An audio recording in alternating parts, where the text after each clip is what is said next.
Oceano. Para muitos, um horizonte que intriga com sua imensidão. Já para outros, assusta, com os mistérios que ele guarda abaixo de onde o sol consegue brilhar. Mas será que esse medo é mais profundo do que imaginamos? Será que ele, ao invés de irracional, seria ancestral? O pavor que muitos humanos sentem diante do mar tem nome: talassofobia. E, diferente do que parece, esse medo não nasceu da imaginação. Ele nasceu da sobrevivência. Há milhares de anos, os primeiros seres humanos já evitavam grandes corpos d'água. Isso seria fugir de um ambiente onde não podíamos correr, escalar, se esconder ou gritar. Em contato com a água, o nosso corpo já entrava em estado de alerta. Aquilo era um aviso de que não era para estar ali. Mas, como sempre, tínhamos corajosos. Afinal, sabíamos nadar, né? Então, por que se preocupar, não é mesmo? Bom, é evidente que muitos perderam suas vidas assim que se depararam com uma correnteza ou um mar agitado. Então, a evolução foi selecionando os melhores nadadores e, com o tempo, fomos ganhando confiança. Criamos redes para caçar peixes, construímos pequenas embarcações e, aos poucos, fomos ganhando nosso espaço na cadeia alimentar. Podíamos ter parado por ali e depositar nossos esforços em terra firme. Mas algo na nossa espécie sempre falou mais alto: a curiosidade.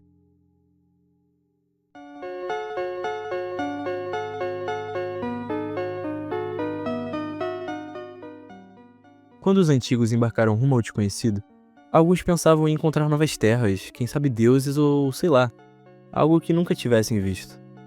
Mas acho que a realidade foi um pouco diferente. De acordo com os antigos registros, as primeiras tentativas de alcançar o alto mar foram um verdadeiro fracasso. Como as embarcações ainda eram apenas um teste, é claro que deu errado muitas vezes. Agora imagine, você é um viking junto a uma tripulação de mais ou menos 5 pessoas e aos 400 metros da costa, sua embarcação começa a inundar. O frio é extremo. Você olha para baixo e não vê nada além de um azul que escurece aos poucos e parece não ter fim. Vocês começam a nadar desesperadamente em direção à praia.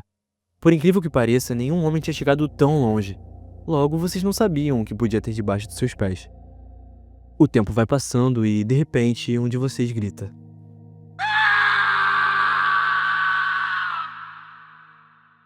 Um grito que te deixa arrepiado. A dose de adrenalina parece dobrar e, quando você olha para trás, apenas enxerga uma mancha. Uma mancha vermelha se espalhando na água. Os 4 que sobraram, com muito esforço, chegam à margem, com uma história e um medo que para sempre ficará no DNA de sua espécie. Ok, agora você, pessoa normal em um futuro distante, que tem um sonho de velejar pelas antigas águas do nosso planeta. Você pega sua máquina do tempo e, junto com seu barco, é teletransportado para 8 milhões de anos atrás. Você se depara com um mundo diferente, mas estranhamente familiar. Sobe no seu barquinho e embarca em uma viagem naquela imensidão azul. Diferente de seus antepassados, você facilmente se afasta alguns quilômetros da margem e segue naquele mar que parece infinito. De repente, o motor do seu barco para de funcionar. Mas, surpreendentemente, você mantém a calma. Você imaginou que isso poderia acontecer e trouxe até algumas ferramentas. Nesse momento, então, você pula na água e vai até a parte de trás do seu barco ver qual é o problema. Só que algo estranho acontece. Um calafrio atravessa sua espinha e faz com que você não deixe de olhar para baixo. Isso deve ser só uma coisa da sua cabeça, né? Afinal, você mergulhou a vida inteira, conhece toda a fauna e já lidou com diversos animais. Isso é só mais um dia em alto mar, não é? É. Eu acho que você se esqueceu que esse não é um mar que você conhece. Novamente, você olha para baixo. Presta mais atenção dessa vez. Não há recifes coloridas, tartarugas amigáveis, apenas uma mancha escura. Mas, peraí. Por que o fundo tá se mexendo? Meu Deus, o que é isso? Tá se movendo lentamente de um lado para o outro. Nessa hora, o motor quebrado pareceu o menor dos seus problemas. Aquela massa escura na qual você pensava que era apenas uma rocha submersa, tá começando a subir. E enquanto ela sobe, ela vai ganhando definição. Primeiro as cicatrizes enormes. Depois você encara os olhos da criatura. Olhos sem alma, sem piedade.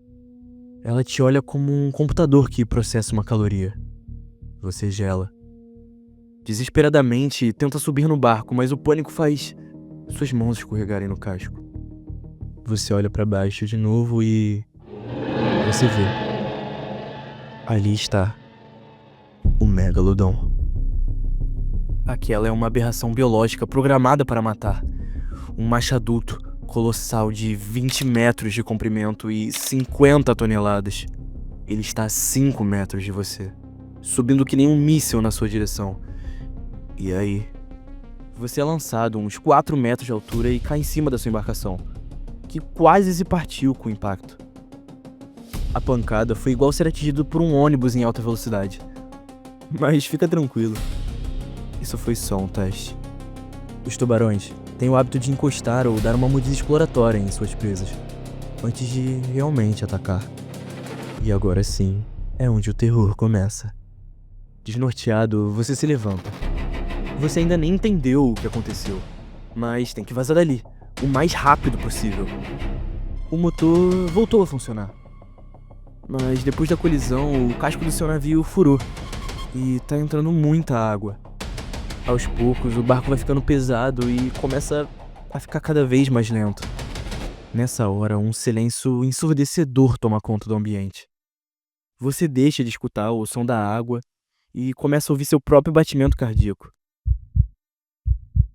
O problema é que não é só você que tá ouvindo. De repente, você avista uma nadadeira, maior que um jogador de basquete, vindo na sua direção. E agora, ele não vai só testar. Ele vai provar. Sem ter o que fazer, você apenas grita e fecha os olhos, esperando que tudo aquilo acabe. Você pensa na sua família, nos seus amigos, em tudo o que você já passou. E aí, num piscar de olhos, ele desaparece.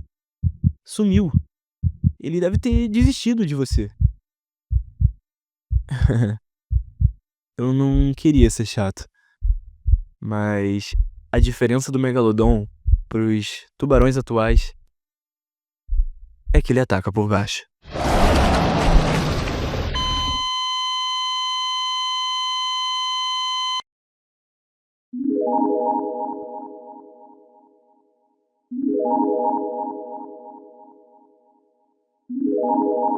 Bom, agora chegou aquela hora do vídeo que a gente troca uma ideia e eu tento te passar mais ou menos o que fazer em uma situação onde você seria o alvo de um dos maiores predadores que esse mundo já viu.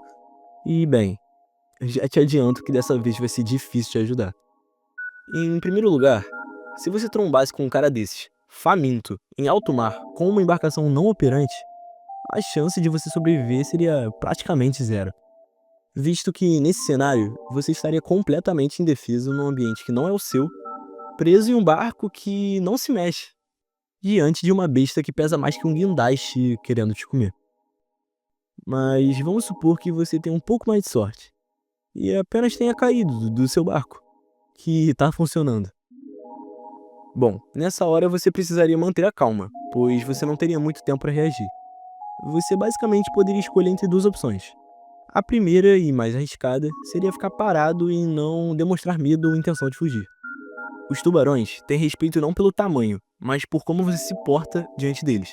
Se você der as costas a ele ou demonstrar medo, uma chavinha vira na cabeça dele e te identifica como uma presa. E aí já era. Mas se você manter a calma e nadar lentamente para o seu barco, sem perder o contato visual, ele provavelmente te deixa em paz. O problema dessa alternativa é que, ao menos que você seja um monge do Clash Royale, Thank you for the heart. They'll never be alone. é muito improvável que você tenha esse sangue frio. O outro jeito seria o que instintivamente você pensaria em fazer, que é basicamente nadar até o barco, subir nele e meter o pé. Nesse caso, seria 50-50. Dependeria do tempo que ia levar pra você subir no barco e de quando o Megalodon ia pra cima de você. Pois, mesmo daquele tamanho, ele era rápido. Não o suficiente pra te perseguir em uma embarcação a motor, mas se você perdesse alguns segundos, ele ia jogar você e tudo que tivesse na frente a uns 10 metros de altura e depois ia lanchar. O oceano sempre foi o último território selvagem da Terra. Antes das cidades, antes das armas, antes da tecnologia, ele já estava lá. Profundo, escuro e indiferente. O Megalodon não nos assusta apenas pelo tamanho. Ele nos assusta porque nos lembra que, durante a maior parte da nossa existência, nós não estávamos no topo. No mar aberto não há controle. Não há chão, não há garantias. E talvez seja isso que realmente nos causa medo. Perceber que, diante da imensidão azul, continuamos sendo frágeis. Porque, no fundo, o oceano não é nosso inimigo. Ele apenas nunca foi o nosso lar.